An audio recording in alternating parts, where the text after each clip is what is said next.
Welcome back. With all the change and excitement surrounding the birth of a new baby, it can be hard to cut through the noise and misinformation that new parents are inevitably bombarded with. Yeah, and our next guest says that we have lost sight of the most important thing, bonding, and she's here to tell us more about it. Please welcome to the show pediatrician and neonatologist and author of the baby bonding book, Connecting with Your Newborn, Dr. Joanna Parga-Belinkie. Welcome to the show.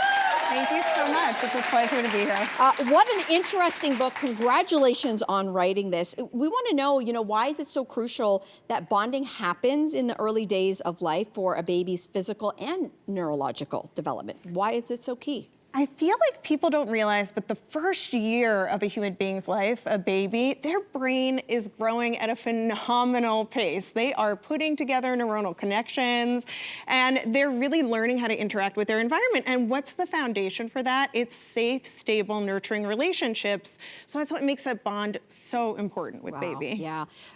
Dads, I don't know if it's just a recent thing, but dads have been encouraged more and more recently to do that skin-to-skin bonding after baby's birth. Is that part of this? Oh, yes, definitely. There are many ways to bond with your baby, but skin-to-skin is a great one. So you mentioned I'm a neonatologist, so I work in a neonatal intensive care unit, and there we use all these fancy monitors. We're looking at baby's heart rate, we're looking at their breathing, and when babies do skin-to-skin in our unit, we can see how the babies relax, how much they're connecting with their caregiver, whether it be dad or mom or grandma or grandpa. So that skin to skin, even if it's not with the birth parent, is so important, and it actually is calming for the baby. Wow. It's amazing. Wow. Okay, so have you found that parents have a hard time believing in the fact that their attachment to their child is just this important? It's like what you were saying, there's just so much noise in infant care, and people feel like they have to have the perfect baby registry, or they have to know everything before they start taking care of baby. And I think that takes away, again, from what's really important, which is, who is this person I am bringing into the world? Give yourself time to get to know them, and then focus a little bit more on the long game. I think that helps with that very demanding phase of parenting that is parenting a newborn. So who is this person? Who do I want them to become? And how am I going to use our building of a safe, stable, nurturing relationship to do that? Okay, let's get into some strategies, like specific strategies that you recommend for understanding and responding to a newborn's needs. So the first is really just active listening and observation. So babies can't chat like you and I are chatting, right? So you need to be really keen on looking at nonverbal cues and sort of really looking at the baby and thinking, okay, what does this baby need? What can I do to help? And then responding to them, right? So when they're telling you like, this is the thing I need, being that responsive parent who's being loving and attentive, that matters so much as baby is developing. And then of course, too, you want to create an environment where they can explore, where they're encouraged to explore, and where they feel safe doing that.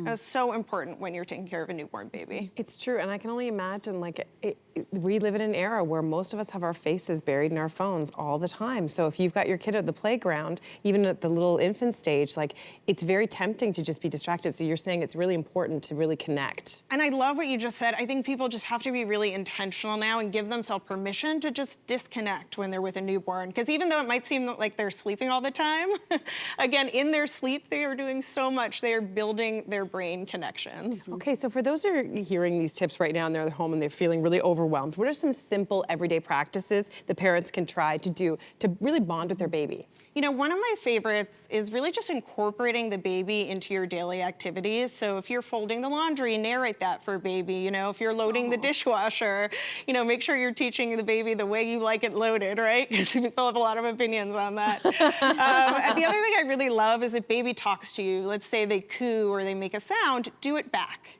And that's called serve and return. And that's a really fun kind of like tennis match you can do with the baby. And that's how they learn language, and that's how they learn connection, and that's how they learn like, hey, I have a loving, attentive caregiver who's really paying attention to me, who really cares what I have to say.